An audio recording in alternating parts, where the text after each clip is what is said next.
ஒரு பெரிய அரசன் இந்த உலகம் பூராவையும் ஆண்டுக்கிட்டு இருந்தான். ரொம்ப காலம் அப்படி அரசாட்சி பண்ணிக்கிட்டு இருந்தான். திடீர்னு அவனுக்கும் சில எதிரிகள் முளைச்சாங்க. அவங்கெல்லாம் ஒன்று சேர்ந்து இவனை தோற்கடிச்சுட்டாங்க. தோற்று போனதும் இவனுக்கு பயம் வந்துட்டுது, எங்கே எதிரிகள் நம்ம கொண்டுடுவாங்களோ அப்படின்னு. வெளியில் வந்தால் தனக்கு ஆபத்துன்னு பயந்துக்கிட்டு யாருக்கும் தெரியாமல் ஒரு குகைக்குள்ளே போய் பதுங்கி கிடக்கிறான். நிலைமையை பாருங்கள். முதல் நாள் அரண்மனையில் அதிகாரம் பண்ணிக்கிட்டு இருந்தவன் மறுநாள் குகையில் பயந்து போய் பதுங்கி கிடக்கிறான். ராத்திரி நேரம் வந்தது, பசி வயத்தை கிள்ளுது, பிச்சை எடுத்து சாப்பிட வேண்டிய நிலைமை. பிச்சை எடுக்கிறதுக்கு பாத்திரம் வேணுமே, என்ன பண்ணுறது அப்படின்னு அங்கேயும் இங்கேயும் பார்க்குறான். ஒரு மூலையில் யாரோ விட்டுட்டு போனால் ஒரு ஓடு கிடக்குது. அதை எடுத்துக்கிட்டு புறப்பட்டான். இருட்டில் வழி புரியல. ஏதோ ஒரு யூகத்தில் காலை மெதுவாக எடுத்து வச்சு நடந்து போயிட்டுருக்கிறான். வழியில் ஒரு கருப்பு நாய் படுத்து கிடந்தது.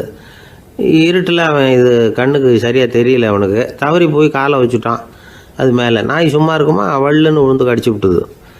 காலை பார்க்குறான், காலத்தையும் நினச்சி பார்க்குறான். அரண்மனையில் வீரக்கழல் அணிந்த காலை உடைய மன்னா அப்படின்னு புகழ்வாங்களே புலவர்கள்லாம். ஆனால் அது இன்றைக்கி நாய் கடித்த காலம் ஆகிட்டுதே அப்படின்னு நினைக்கிறான். அது மட்டும் இல்லை, முன்னாடியெல்லாம் பொற்கிண்ணங்களில் தான் அவன் சாப்பிடுவான். ஆனால் இப்போது உடஞ்சி போன ஓட்டு, அது ஓட்டை கையில் வச்சுக்கிட்டு நிற்கிறான். அதில் யாராவது சாப்பாடு போடுவாங்களான்னு. முன்னாடியெல்லாம் நிறைய பேர் அரண்மனைக்கு வருவாங்க. அரசருக்கு காணிக்கைன்னு சொல்லி இவன் காலடியில் கொண்டாந்து கொட்டுவாங்க. அப்போலாம் இவன் அந்த ஜனங்களுடைய முகத்தை திரும்பி கூட பார்க்கறதில்ல, ரொம்ப கர்வமாக உட்காந்துருப்பான். அதே ஆள் இன்றைக்கி எல்லார் கண்ணுலேயும் படுறது மாதிரி பிச்சை எடுத்துக்கிட்டு இருக்கிறான். அப்போலாம் காணிக்கைகளை தன்னுடைய கையால் வாங்கிறது தனக்கு கௌரவ குறைச்சல்னு நினச்சி தன்னுடைய வேலைக்காரங்களை விட்டு தான் அதை வாங்க சொல்லுவான்.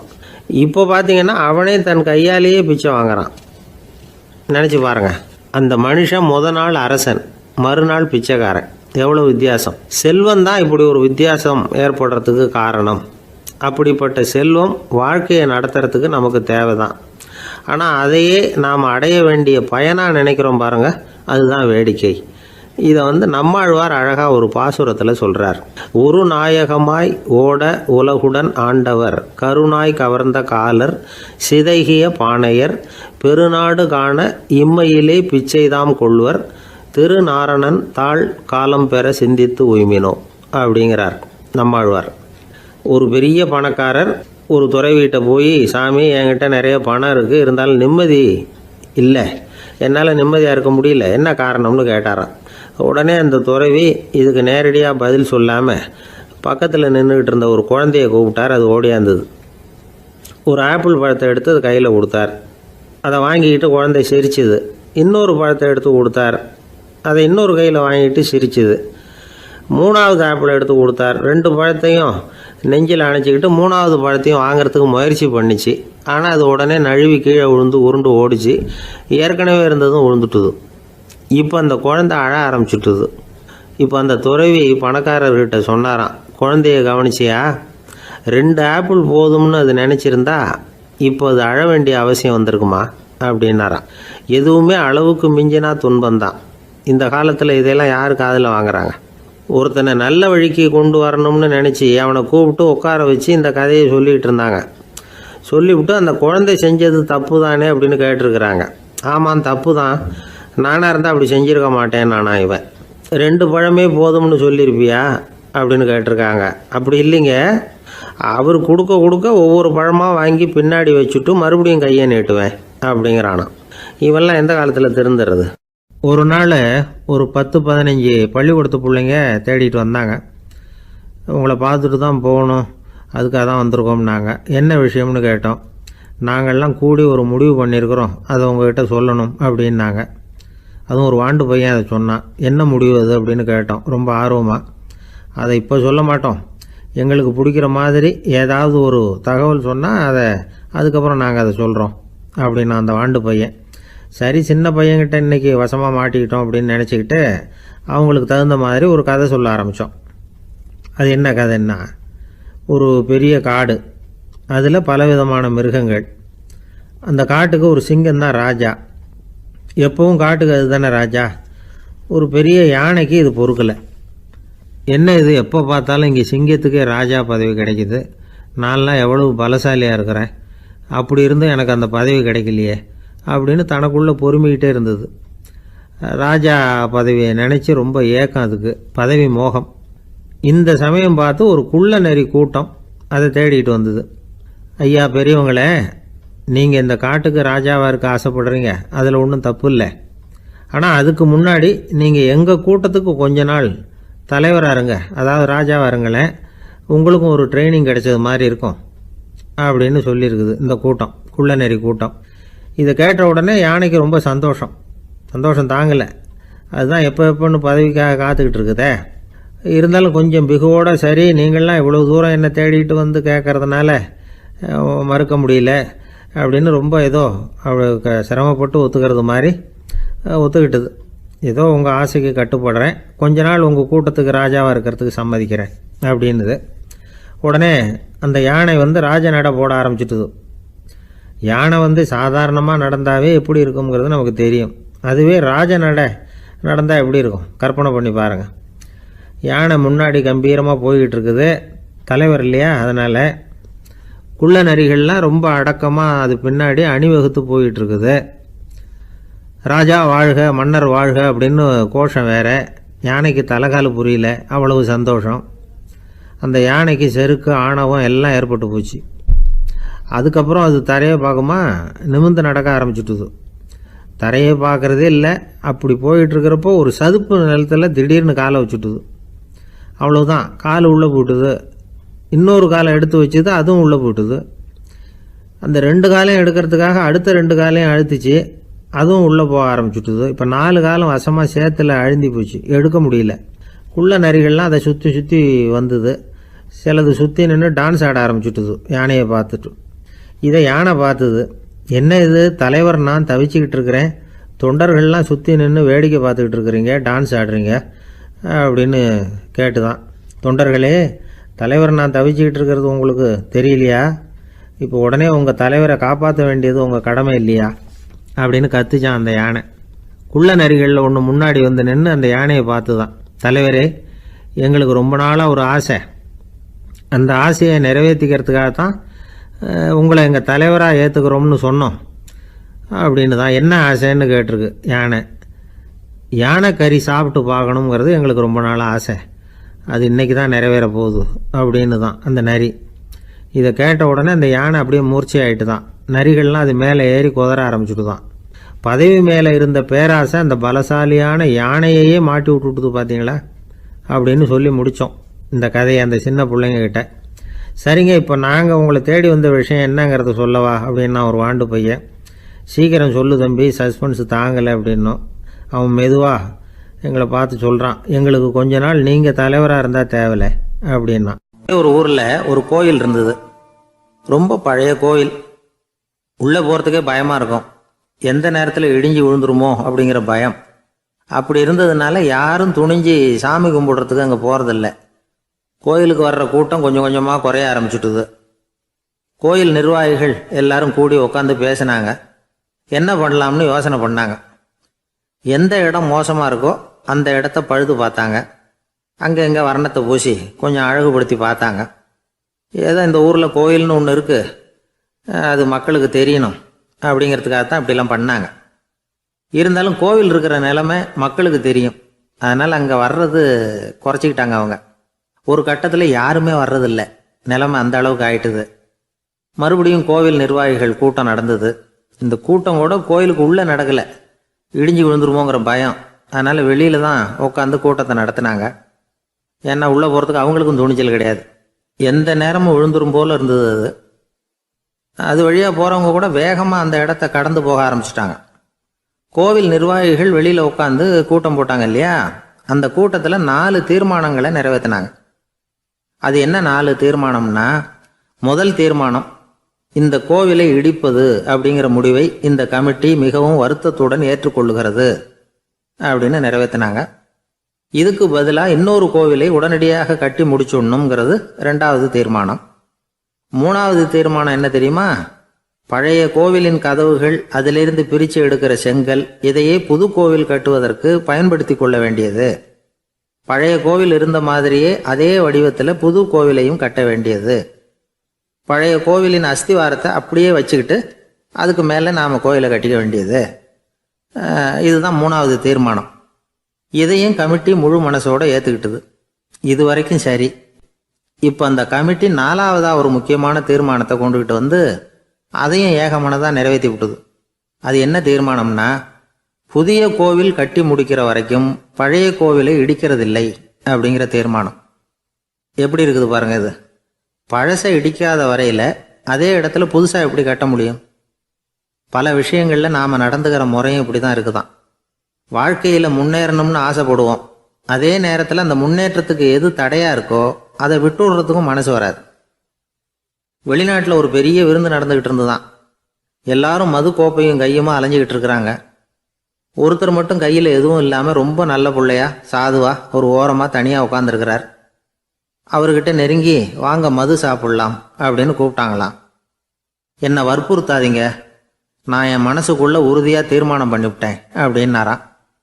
என்ன தீர்மானம் பண்ணியிருக்கீங்க அப்படின்னு கேட்டிருக்காங்க.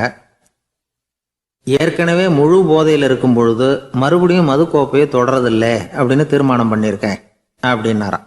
ஒரு ஊரில் ஒரு குரு இருந்தார், ஜென் குரு. அவரை தேடிட்டு ஒரு மன்னர் வந்தார். வந்தவர் ஜப்பான் மன்னர். தோட்டக்கலையை பற்றி தெரிஞ்சுட்டு போகிறதுக்காக அவர் வந்தார். எப்படி தோட்டம் அமைக்கிறது அப்படிங்கிறத பற்றி அந்த குரு விவரமாக சொல்லி கொடுத்தாரு. 1 நாள் 2 நாள் இல்லை, 3 வருஷம் கற்றுக் கொடுத்தார். அதுக்கப்புறம் சொன்னார், நான் கற்றுக் கொடுத்துட்டேன், இனிமேல் நீங்கள் போகலாம், போய் தோட்டம் அமைக்கலாம். அதுதான் உங்களுக்கு பரிசை.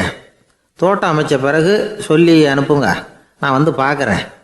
நீங்கள் இங்கே என்னவெல்லாம் கற்றுக்கிட்டீங்களோ அதையெல்லாம் அங்கே செயல்முறையில் செஞ்சு காட்டுங்க அப்படின்னு சொல்லி அனுப்பி வச்சார். மன்னர் போனார். அரண்மனைக்கு பக்கத்திலேயே ஒரு பெரிய தோட்டத்தை உண்டு பண்ணினார். அழகான மரங்களையும் செடிகளையும் உருவாக்கினார். கிட்டத்தட்ட 1000 தோட்டக்காரர்களை பயன்படுத்தி 3 வருஷங்கள் முயற்சி பண்ணி அந்த அழகான தோட்டத்தை உருவாக்கினார். குருக்கிட்ட இருந்து செய்தி வந்தது, நாளைக்கு வந்து தோட்டத்தை பார்க்குறேன் அப்படின்னு. மன்னர் உடனே சுறுசுறுப்பாயிட்டார். முதல் நாளே தோட்டத்தை சுத்தப்படுத்தினார். ராத்திரி பூரா யாரும் தூங்கலை. எல்லாருக்கும் தோட்டத்தை ஒழுங்குபடுத்துகிற வேலை. அது அந்தந்த இடத்துல ஒழுங்காக இருக்குதா அப்படின்னு சரி பார்த்தாங்க. ஒரு தவறும் இல்லாத வகையில் அதை ஒழுங்குபடுத்தினாங்க. மறுநாள் குரு வந்தார், தோட்டத்தை பார்த்தார். அவருக்கு கோபம் வந்துட்டுது. மன்னருக்கு ஆச்சரியம், எப்பவும் சிரிச்சுக்கிட்டே இருக்கிறவர் இப்போ எப்படி இருக்கிறாரு அப்படின்னு. மெதுவாக குருக்கிட்ட போய் எல்லாம் சரியாக தானே இருக்குது அப்படின்னார். எல்லாம் சரிதான், ஆனாலும் எங்கே அந்த பொன்னிற காற்று அப்படின்னார்.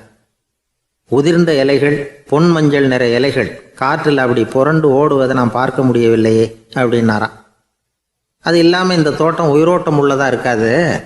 இதில் பாடல் இல்லை, ஆடல் இல்லை, அதெல்லாம் இல்லாமல் இந்த தோட்டம் ரொம்பவும் செயற்கையாக தெரியுதுன்னாராம்.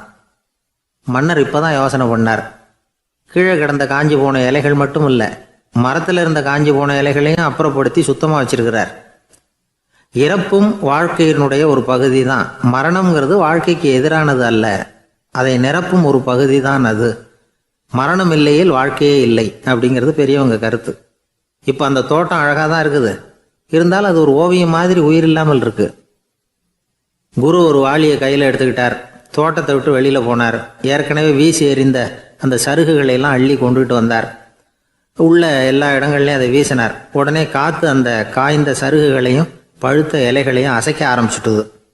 இப்போ அங்கே சலசல சத்தம், சங்கீதம், இலைகளின் நடனம், ஓவியம் மாதிரி இருந்த அந்த தோட்டத்துக்கு இப்போ உயிர் வந்துட்டுது. இதுதான் அந்த பொன்னான காற்று அப்படின்னாராம் குரு. மன்னருக்கு புரிஞ்சுது. மிகப்பெரிய ஜென் கேள்வி ஒன்று உண்டு. உம்மான் அப்படிங்கிற ஒரு பெரிய குருவை பார்த்து துறவி ஒருத்தர் கேட்டாராம், இலைகள் எல்லாம் கீழே விழுந்து மரங்கள் மொட்டையாக இருக்கும் பொழுது என்ன நடக்கும்? இதுதான் கேள்வி. இதுக்கு உம்மான் சொன்ன பதில் பொன்னான காற்று, தி கோல்டன் விண்டு அப்படின்னாராம். இதுக்கு என்ன விளக்கம்னா, உன்னுடைய எண்ணங்கள் எல்லாம் உன்னுடைய மனசிலிருந்து கீழே விழுந்து உனது உள்ளுணர்வானது மொட்டையாக நிற்கும் நிலைதான் அது. உனது வேர்களின் அருகில் காற்று வீசுகிறது. எல்லா எண்ணங்களும் உன்னிலிருந்து வெகு தூரத்துக்கு புரண்டு கொண்டே சென்று விடுகிறது. நீ அவற்றை கடந்து விட்டால் நீ அவைகளுக்கெல்லாம் மேலெழுந்து கீழே பார்ப்பவனைப் போல நிற்க ஆரம்பித்து விடுவாய். அதுதான் தியானம் என்பது அப்படின்னு சொல்கிறாங்க. தியானம்ங்கிறது எண்ணத்துக்கு எதிரானதில்லை. தியானம்ங்கிறது எண்ணங்களை கடந்து செல்வது தான். அதுக்கப்புறம் நாம் பொன்னிற காற்றில் ஆட ஆரம்பிச்சிருவோம். இதுதான் பெரியவர்கள் சொல்கிறது. என்கிட்ட ஒருத்தர் வந்து தோட்டம் அமைக்கணும்னு யோசனை கேட்டு வந்தார். எல்லாம் சொல்லி கொடுத்தேன். செடிகள்லாம் செழிப்பாக வளரணும்னா வேர் காயாமல் பார்த்துக்குங்க, தினமும் தண்ணி விடுங்க அப்படின்னு சொல்லி அனுப்பி வச்சேன். 1 மாதம் கழிச்சு அவர் தோட்டத்தை பார்க்கறதுக்காக போனேன். போய் பார்த்தா எல்லா செடியும் வாடி கிடக்குது. என்னங்க இப்படி பண்ணிவிட்டீங்கன்னு. நீங்கள் சொன்னபடி தான் செஞ்சேன்னார். என்ன செஞ்சீங்கன்னு கேட்டேன். வேர் காயாமல் பார்த்துக்க சொன்னீங்க, தினமும் ஒரு தடவை எல்லா செடியையும் ஒவ்வொன்றா பிடுங்கி பார்த்து வேர் காயாமல் இருக்கா அப்படின்னு பார்த்துட்டு அதுக்கப்புறம் தண்ணி பாய்ச்சினேன், அவ்வளவுதான் அப்படின்னார்.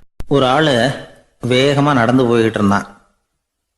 அவன் வேகமாக நடக்கிறதுக்கு காரணம் வெயில் காலம், காலில் செருப்பு இல்லை, மணல் பாதை, அதுதான் வேகம். காலில் செருப்பும் இல்லாமல் கையில் குடையும் இல்லாமல் அந்த ஆள் வெயிலில் நடந்து போய்கிட்டு இருக்கிறான். அந்த சமயத்தில் இன்னொருத்தன் குதிரை மேலே ஏறி அந்த வழியாக வந்துக்கிட்டு இருக்கிறான்.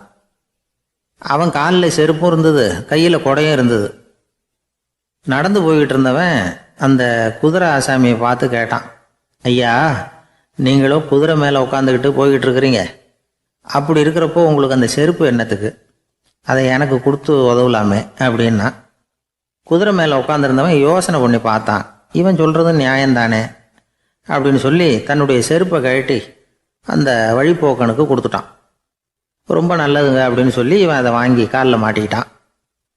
அதுக்கப்புறம் மறுபடியும் இவன் ஆரம்பித்தான், ஐயா, நீங்கள் குதிரையில் போகிறதுனால போக வேண்டிய இடத்துக்கு வேகமாக போய் சேர்ந்துருவீங்க, அதனால் உங்கள் கையில் அந்த குடை என்னத்துக்கு? நான் நடந்து போயிட்டுருக்கிறவன், ரொம்ப நேரம் நடக்க வேண்டியிருக்கும் இந்த வெயிலில், அதனால் அந்த குடையையும் எனக்கு கொடுங்களேன் அப்படின்னா. குதிரை வீரன் யோசனை பண்ணி பார்த்தான். இதுவும் நியாயம்தானே அப்படின்னு அவனுக்கு தோணுச்சு. உடனே இறக்கப்பட்டு தன் காலில் இருந்த செருப்பை கொடுத்தது மாதிரியே தன் கையில் இருந்த குடையையும் இவங்கிட்ட கொடுத்துட்டான். அதுக்கப்புறம் அவன் நிம்மதியாக புறப்பட்டான்.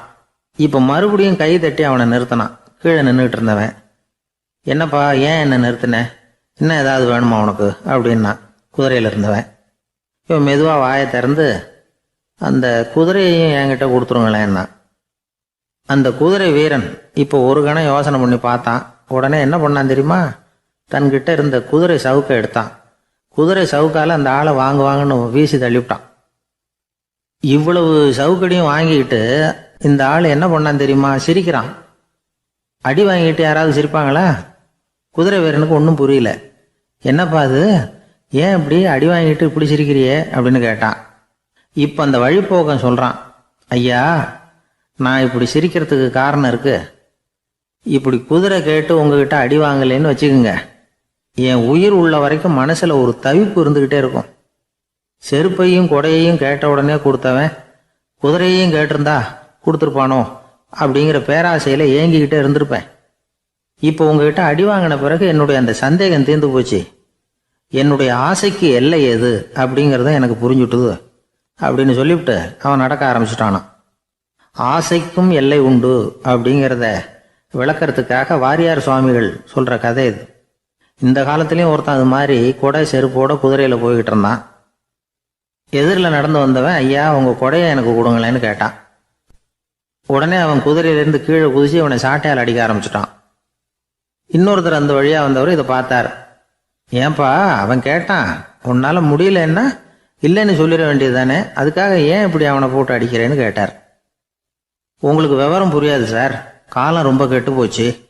கேட்டதை கொடுத்தேன்னு வச்சுக்கோங்க, இந்த குதிரையே என்னோடது, அவன் திருடிக்கிட்டு போகிறான் அப்படின்னு என் பேரில் புகார் கொடுக்க ஆரம்பிச்சிருவான் சார் அப்படின்னா.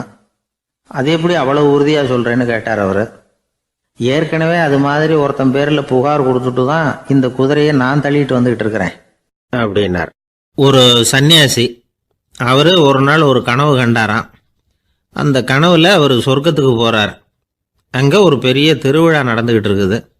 எங்கே பார்த்தாலும் அலங்கார வளைவுகள், வண்ணமயமான விளக்குகள், பாதைகள் பூரா மலர்கள், எல்லா கட்டடங்களும் ஒளிமயம். அவ்வளவு கோலாகலமாக பிரம்மாண்டமாக அந்த திருவிழா நடந்துக்கிட்டு இருக்குது.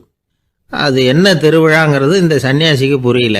அங்கே எதிரில் வந்துக்கிட்டு இருந்த ஒருத்தரை நிறுத்தி, என்ன விசேஷம் இங்கே அப்படின்னு விசாரிச்சாராம். உனக்கு தெரியாத விஷயம், இன்னைக்கு இறைவனுக்கு பிறந்த நாள், அதை தான் எல்லாரும் சேர்ந்து கொண்டாடுறோம். இதுக்காக பிரம்மாண்டமான ஊர்வலம் ஒன்று வரப்போகுது. இறைவனே அந்த ஊர்வலத்தில் கலந்துக்கிறார் அப்படின்னார் அவர். உடனே அந்த சன்னியாசி ஒரு மரத்து நிழலில் ஒதுங்கி நின்றுக்கிட்டார். ஊர்வலம் வந்துக்கிட்டு இருக்குது. முதல்ல ஒரு குதிரை வந்துக்கிட்டு இருக்கு. அது மேலே ஒருத்தர் உட்காந்துருக்கிறார். அவருக்கு பின்னாடி நிறைய பேர் கூட்டமாக வந்துக்கிட்டு இருக்கிறாங்க. இவ்வளவு கூட்டம் இவர் பின்னாடி வருதே, யார் இவர் அப்படின்னு கேட்டார். ஒரு மதத்தின் பேரை சொல்லி இவர் அந்த மதத்தின் தலைவர், அவரை பின்பற்றுகிற மக்கள் கூட்டம் பின்னாடி வந்துக்கிட்டு இருக்குது அப்படின்னு விவரம் சொல்லியிருக்கிறாங்க. இவங்களுக்கு அடுத்தபடியாக இன்னொரு குதிரையில் ஒருத்தர் வந்துக்கிட்டு இருக்கிறார். அவருக்கு பின்னாடி ஏகப்பட்ட கூட்டம். இவர் யாருங்க அப்படின்னு கேட்டிருக்கார் சன்னியாசி. அங்கே இருக்கிறவங்க விவரம் சொல்லியிருக்கிறாங்க. இன்னொரு மதத்தின் பெயரை சொல்லி இவர் அந்த மதத்தினுடைய தலைவர், அவர் வழியை பின்பற்றுகிறவர்கள் அவர் பின்னாடி கூட்டமாக வந்துக்கிட்டு இருக்கிறாங்க அப்படின்ட்டு இருக்காங்க. இப்படி ஒவ்வொருத்தராக குதிரை மேலே வந்துக்கிட்டே இருக்கிறாங்க. அவங்கள பின்பற்றியும் ஒவ்வொரு கூட்டம் வந்துக்கிட்டே இருக்குது. அந்த பெரிய ஊர்வலம் அது பாட்டுக்கு போய்கிட்டு இருக்குது. கடைசியாக அது முடிஞ்சது ரொம்ப நேரம் கழித்து. அதுக்கப்புறம் கொஞ்சம் நேரம் கழித்து ஒரு வயசான ஆள் குதிரை மேலே வந்துக்கிட்டு இருக்கிறார். ஆனால் அவருக்கு பின்னாடி யாருமே இல்லை. அவர் பரிதாபமாக தனியாக வந்துக்கிட்டு இருக்கிறார். அவர் அந்த ஊர்வலத்தை சேர்ந்தவரா இல்லையாங்கிறதே தெரியல. இவர் யார், இவர் ஏன் இப்படி தனியாக வந்துக்கிட்டு இருக்கிறார் அப்படின்னு கேட்டிருக்கார் அந்த சன்னியாசி. என்னது இப்படி கேட்குறீங்க? இவர் தான் கடவுள். இவருக்காக தான் இன்றைக்கி இந்த ஊர்வலமே நடக்குது. இவருக்கு தான் இன்றைக்கி பிறந்த நாள். முன்னாடி போகிற ஊர்வலம் பூரா இவருடைய பிறந்த நாளை கொண்டாடுறதுக்காக தான் அப்படின்ட்டுருக்காங்க. இதை கேட்டதும் அந்த சன்னியாசிக்கு திடுக்குன்னு தூக்கி போட்டிருக்கு. இது வரைக்கும் கனவு கண்டுகிட்டு இருந்தவர் முடிச்சுக்கிட்டார். அதுக்கப்புறம் தான் யோசித்து பார்த்துருக்கார். உண்மைதான், மக்கள் எல்லாரும் பக்தி மார்க்கத்தில் போகிறதா நினச்சிக்கிட்டு பாதம் மாறி போய்கிட்டு இருக்கிறாங்க. கடவுளை பின்பற்றுவதாக நினைக்கிறாங்க பக்தர்கள். ஆனால் கடவுளுக்கு பின்னாடி யாருமே இல்லை. இன்னமும் இயல்பாக இதை பற்றி யோசித்து பார்த்தா உண்மைக்கு பின்னாடி தான் நான் போய்கிட்டு இருக்கேன் அப்படின்னு நிறைய பேர் சொல்கிறாங்க. ஆனால் அந்த உண்மை அனாதையாக போய்கிட்டு இருக்குது. அப்படி ஆயிட்டுது உலகம். இந்த காலத்துலேயும் ஒரு ஊர்வலம், ஒரு பெரிய மனுஷருக்கு பிறந்த நாள் விழா. அவர் குதிரை மேலே ஏறி முன்னாடி போய்கிட்டு இருக்கிறார். அவருக்கு பின்னாடி ஒரு 100 பேர் தொண்டர்கள் அவங்க பாட்டுக்கு போகிறாங்க. எல்லாம் பணம் கொடுத்து ஏற்பாடு பண்ணவங்க. எல்லாம் பணம் வாங்கிட்டு முன்னாடி போயிட்டு இருக்கிறாங்க. கொஞ்சம் தூரம் நடந்ததும் கால் வலிக்க ஆரம்பிச்சுட்டுது. ஒவ்வொருத்தரும் அப்படியே ஒதுங்க ஆரம்பிச்சிட்டாங்க. அதான் முன்னாடியே பணம் கிடைச்சிட்டுதே, இனிமேல் ஒதுங்கினா என்னன்னு ஒதுங்கிட்டாங்க. ஒரு கட்டத்தில் குதிரையில் போகிறவர் தற்செயலாக திரும்பி பார்க்குறாரு. பின்னாடி யாருமே இல்லை. எல்லாரும் ஓடி போயிட்டாங்க. ஒரே ஒரு ஆள் மட்டும் ரொம்ப விசுவாசமாக பின்னாடி நடந்து வந்துக்கிட்டு இருந்தான்.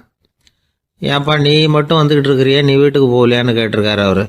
நீங்கள் அந்த குதிரையையும் அதுக்குள்ளே வாடகை பணத்தையும் கொடுத்துட்டீங்கன்னா நானும் போயிடுவேன் அப்படின்னு நானாம் இந்த ஆள்.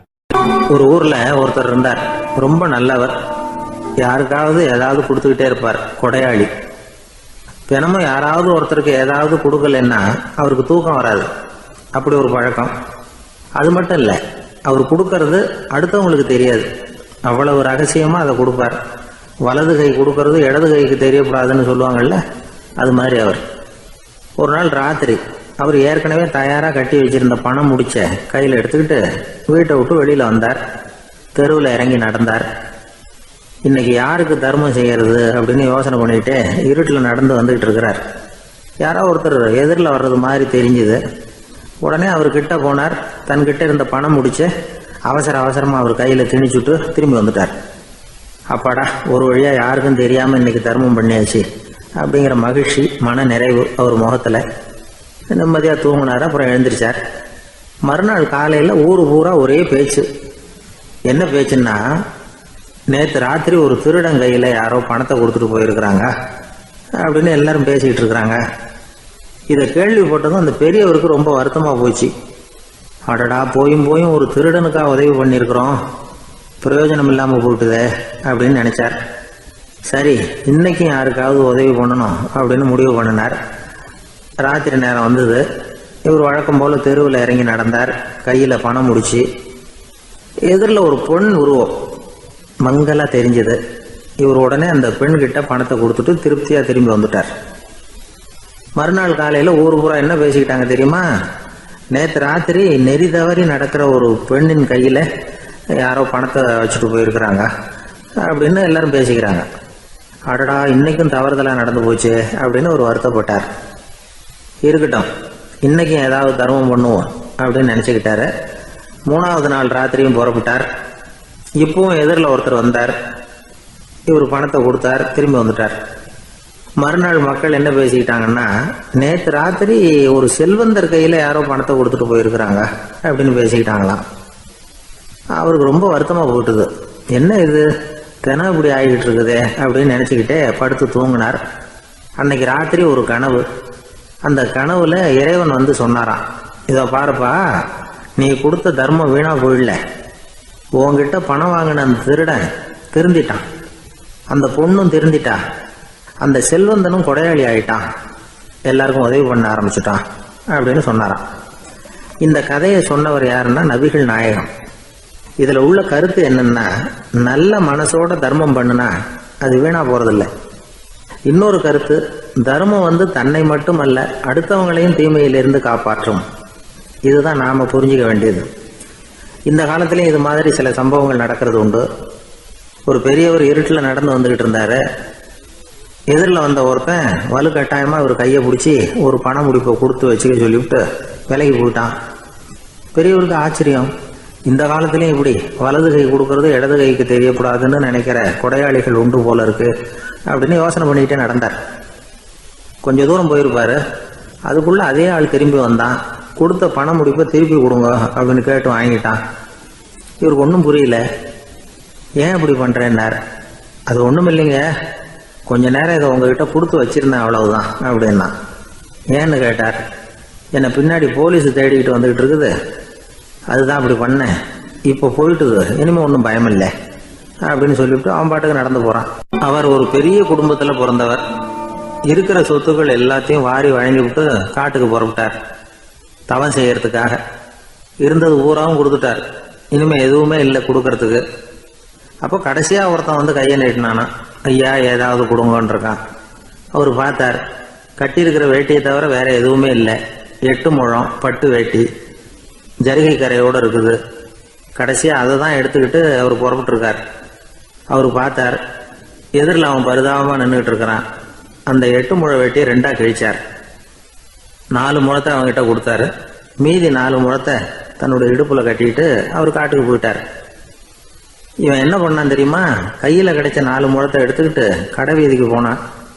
பழைய பட்டு வேட்டி ஜருகை இதையெல்லாம் விலைக்கு வாங்குற வணிகர் ஒருத்தர் இருக்கார்.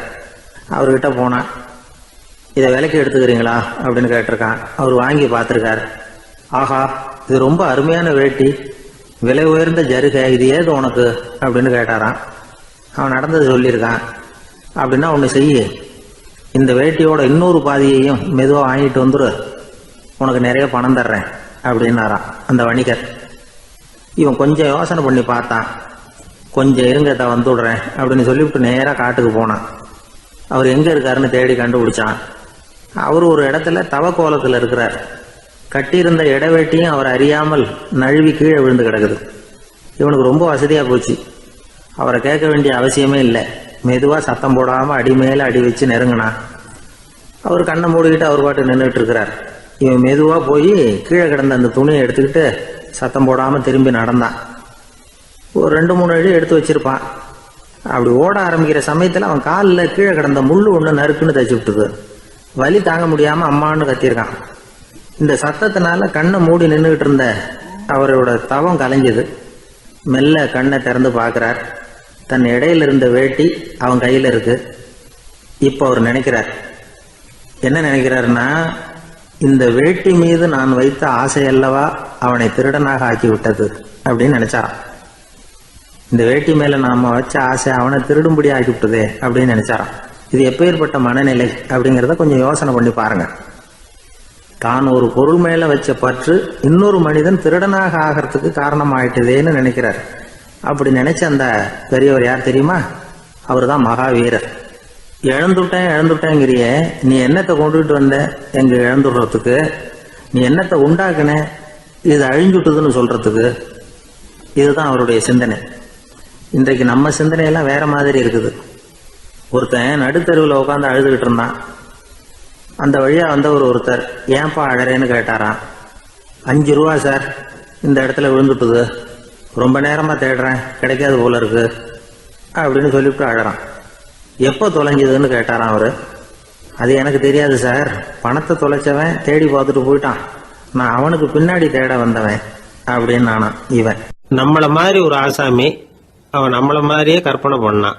அதாவது நாம தான் இந்த உலகத்துல ரொம்பவும் கஷ்டப்படுறோம், மற்றவங்க எல்லாம் சந்தோஷமா இருக்கிறாங்க அப்படின்னு அவன் நினைச்சுக்கிட்டான். அவன் ஒரு நாள் கடவுளை வேண்டிக்கிட்டானான், சுவாமி, இந்த உலகத்துல எவ்வளவோ பேர் இருக்கிறாங்க, ஒவ்வொருத்தருக்கும் ஒவ்வொரு விதமான கஷ்டம் இருக்கலாம், ஒத்துக்கிறேன். இருந்தாலும் எனக்கு அது கொஞ்சம் அதிகமா இருக்கிறது மாதிரி தெரியுது. அதனால நீங்க எனக்காக ஒரு சின்ன உதவி செஞ்சா போதும். அது வேற ஒண்ணும் இல்ல, என்கிட்ட இருக்கிற துயரங்களை இன்னொருத்தர் யாருகிட்டயாவது கொடுத்துருங்க, அவர்கிட்ட இருக்கிற துயரங்களை என்கிட்ட மாத்தி கொடுத்துருங்க.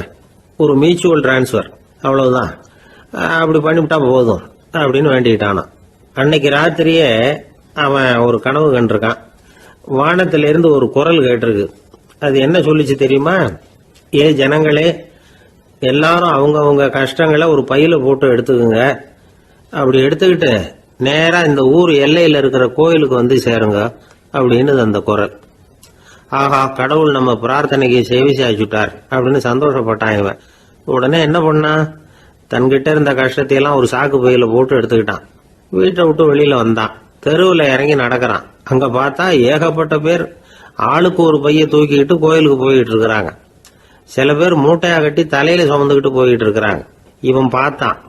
இவனுக்கு ரொம்ப ஆச்சரியமா இருந்தது. ஏன்னா எல்லாரும் வச்சிருக்கிற பைய இவன் பைய விட பெருசா இருந்தது.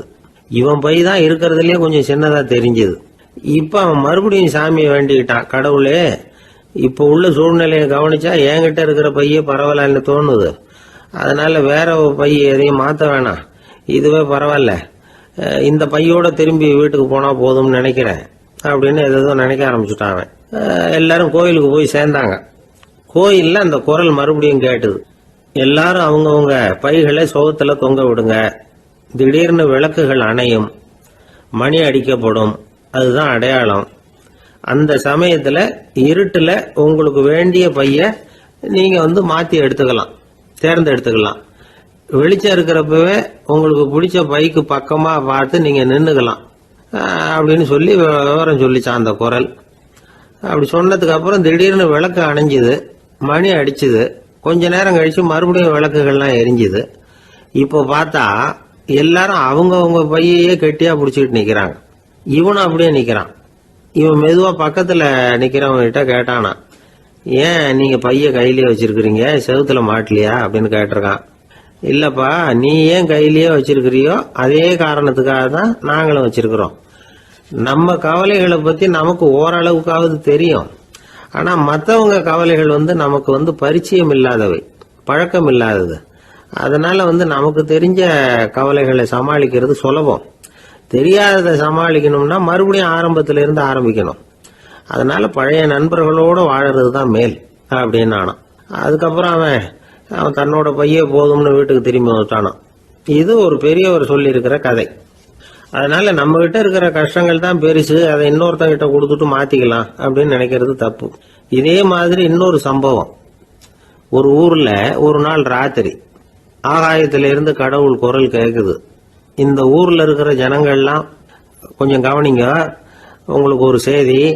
அதாவது இங்க இருக்கிற ஜனங்கள்லயே கொஞ்சம் கூட கவலையே இல்லாத ஆள் யாருன்னு எனக்கு தெரியணும். அதனால எல்லாரும் அவங்க கவலைகளை ஒரு பையில போட்டு எடுத்துக்கிட்டு கோயிலுக்கு வாங்க அப்படின்னாரு கடவுள். உடனே வரிசையா எல்லாரும் வர ஆரம்பிச்சாங்க.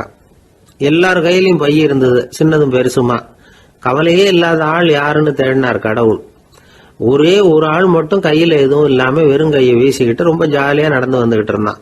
கடவுள் அவங்க கிட்ட போனார். ஏப்பா, உனக்கு கவலையே இல்லையா அப்படின்னு கேட்டார். எனக்கும் சில கவலைகள்லாம் உண்டு அப்படின்னு அவன். எங்க அதெல்லாம்னு கேட்டிருக்காரு கடவுள்.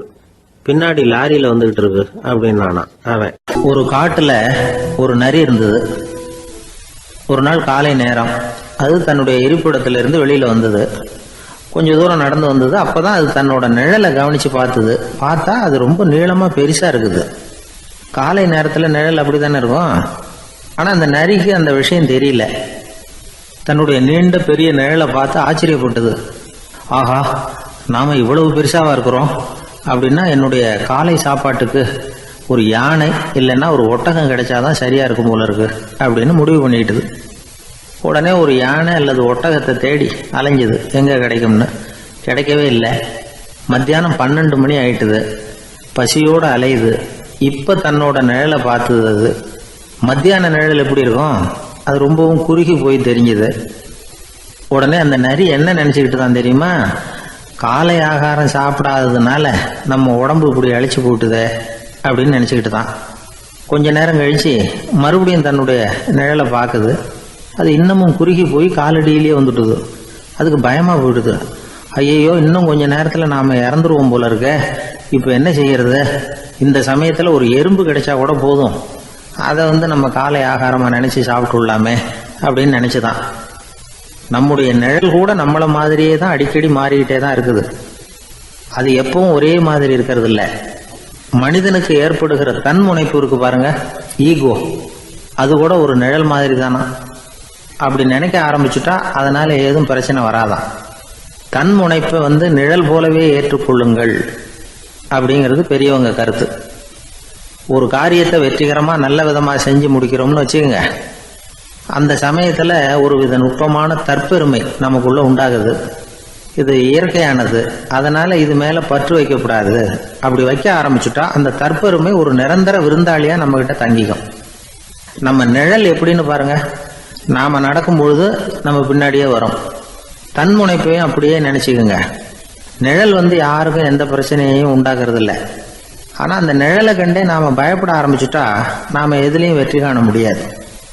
நிழலோட சண்டை போடக்கூடாது. அது மாதிரி தன்முனைப்போடவும் நாம் சண்டை போட வேண்டியதில்லை.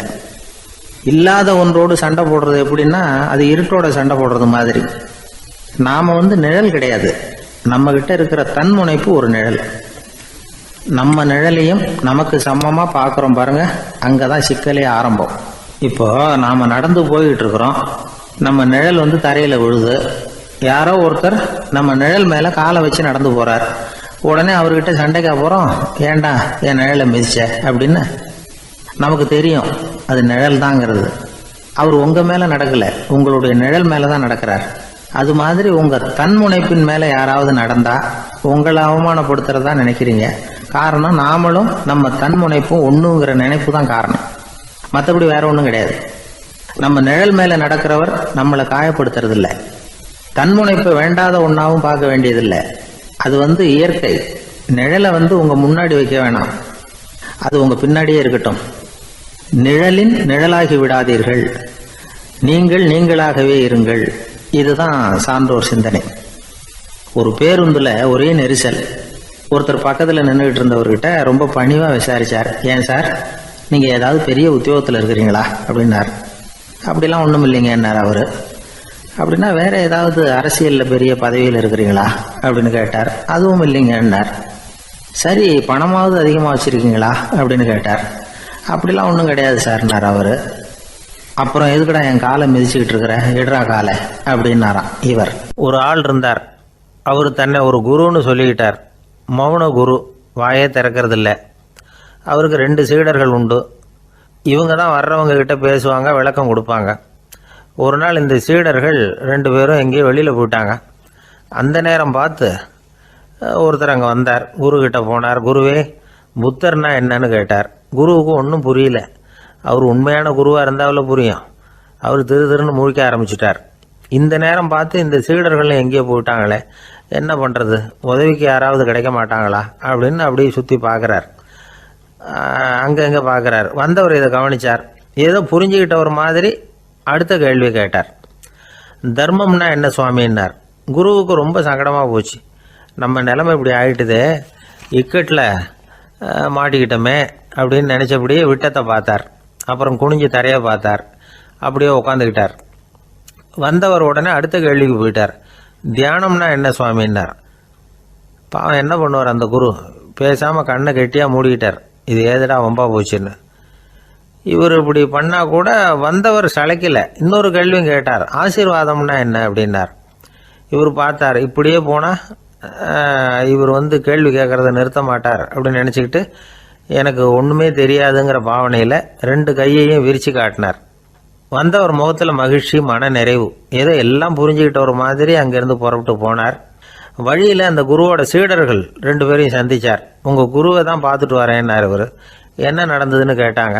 இவர் வரமா சொல்கிறார், உங்கள் குரு எவ்வளவு பெரிய ஞானி தெரியுமா? புத்தர்னா என்னன்னு கேட்டேன். அதுக்கு அவர் அப்படியும் இப்படியும் பார்த்தார். அதுக்கு என்ன அர்த்தம் தெரியுமா? மக்கள் புத்தரை அங்கேயும் இங்கேயும் தேடுறாங்க. உண்மையில் அவர் அங்கேயும் இங்கேயும் தேடி கண்டுபிடிக்க முடியாது. அப்படிங்கிறத அவர் செய்கை மூலம் உணர்த்தினார். அதுக்கப்புறம் தர்மம்னா என்னன்னு கேட்டேன். அவர் மேலேயும் கீழையும் பார்த்து தர்மம் சமமானது, அதில் உயர்வு தாழ்வு இல்லைங்கிறத உணர்த்தினார். அதுக்கப்புறம் தியானம்னா என்னன்னு கேட்டேன். கண்ணை மூடிக்கிட்டார். கண்ணை மூடி காணுகிற அற்புதம் அது அப்படிங்கிறத புரிஞ்சுக்கிட்டேன். கடைசியாக ஆசீர்வதிக்கப்படுறது பற்றி கேட்டேன்.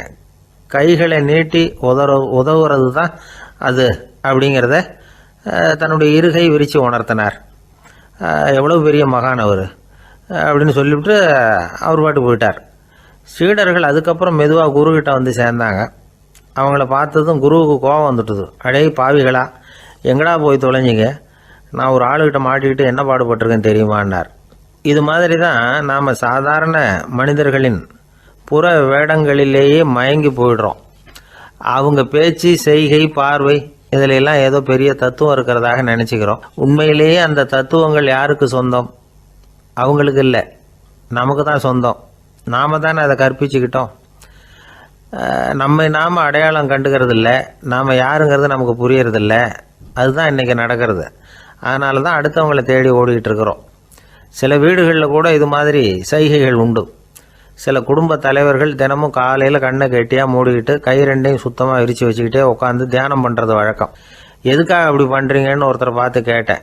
இந்த மாதம் வாங்கின சம்பளம் பூரா தீர்ந்து போச்சு, இனிமேல் என் கையில் சுத்தமாக ஒன்றும் இல்லை, புதுசாக எதுவும் செலவு வச்சுடாதே அப்படிங்கிறத அப்படி உள்ளங்கை ரெண்டையும் விரித்து காட்டி அவங்களுக்கு உணர்த்துறேன் அப்படின்னார். எனக்கு வாழ்க்கையில் ஒரே ஒரு ஆசை தான் சார் அப்படின்னார் ஒருத்தர். அது என்னன்னு கேட்டேன். ஆசைகளை ஒழிச்சுடணுங்கிறது தான் என்னோட ஆசை அப்படின்னார். இப்படி ஆசைகளை ஒழிக்க வேண்டும் அப்படிங்கிறதையே ஒரு ஆசையாக கொள்வது அபத்தம் அப்படிங்கிறார் ஒரு பெரியவர்.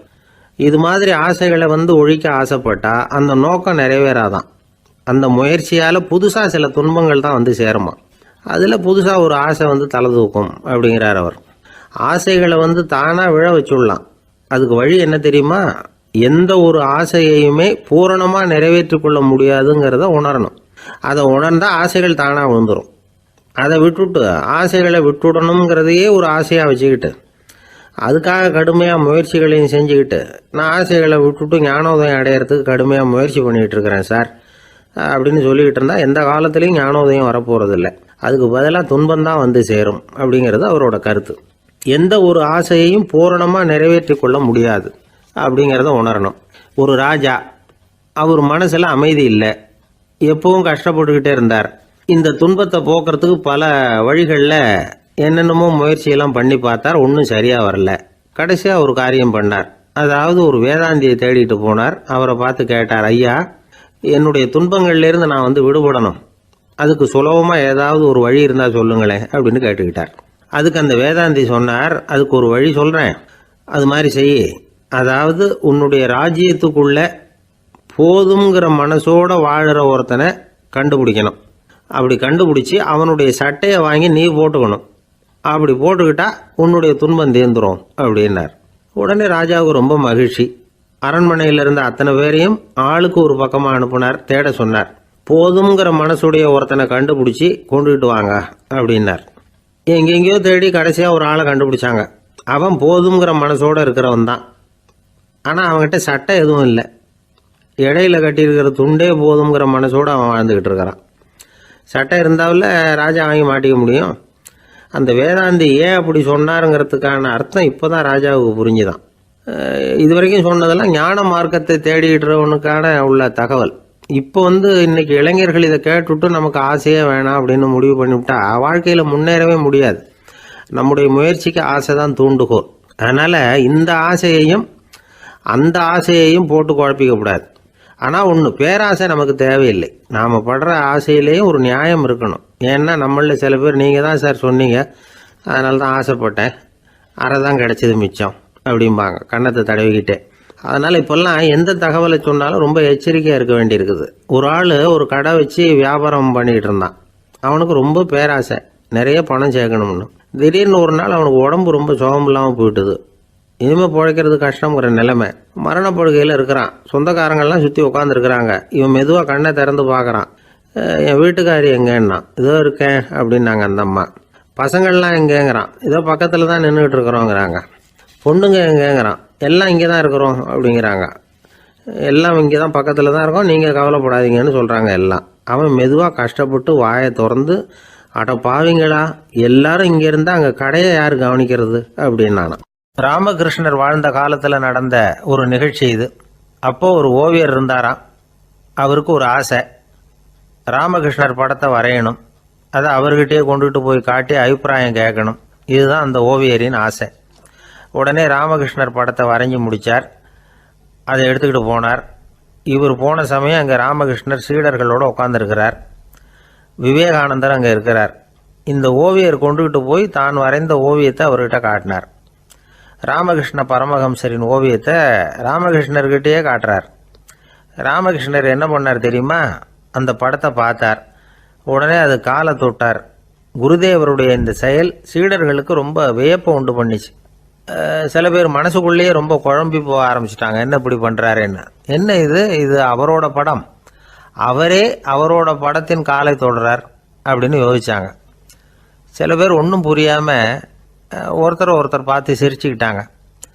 அந்த இடத்துல சீடர்கள் மட்டும் இல்லை, சீடர் அல்லாத பல பேர் இருந்தாங்க. தன்னுடைய காலை தானே தொடர இவருடைய செயல் பற்றி என்ன நினைக்கிறது அப்படின்னு அவங்களும் குழம்பி போய் நிற்கிறாங்க. அந்த படத்தை வரைஞ்சி அவர்கிட்ட காட்டின அந்த ஓவியருக்கும் அதிர்ச்சி. இருந்தாலும் அவர் சீடர் கிடையாது.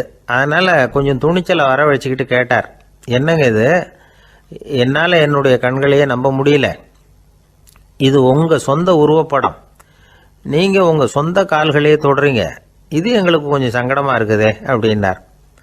ராமகிருஷ்ணரின் கண்களில் ஆனந்த கண்ணீர் வழிஞ்சுதான். அவர் சொன்னாராம், இது என்னோட படம்ங்கிறது எனக்கு தெரியும், ஆனால் இது என்னோட படம்ங்கிறதுனால நான் இதோட காலை தொடலை. நீ என்னுடைய சமாதி நிலையை இந்த படத்தில் படம் பிடிச்சி காட்டியிருக்கிற, அதனால் அதோட காலை தொடறேன். சமாதி நிலையில் யார் இருந்தாலும், அது என்னுடைய படமாக இருந்தாலும் சரி அல்லது வேறு யாருடைய படமாக இருந்தாலும் சரி, படம் யாருதுங்கிறது முக்கியம் இல்லை.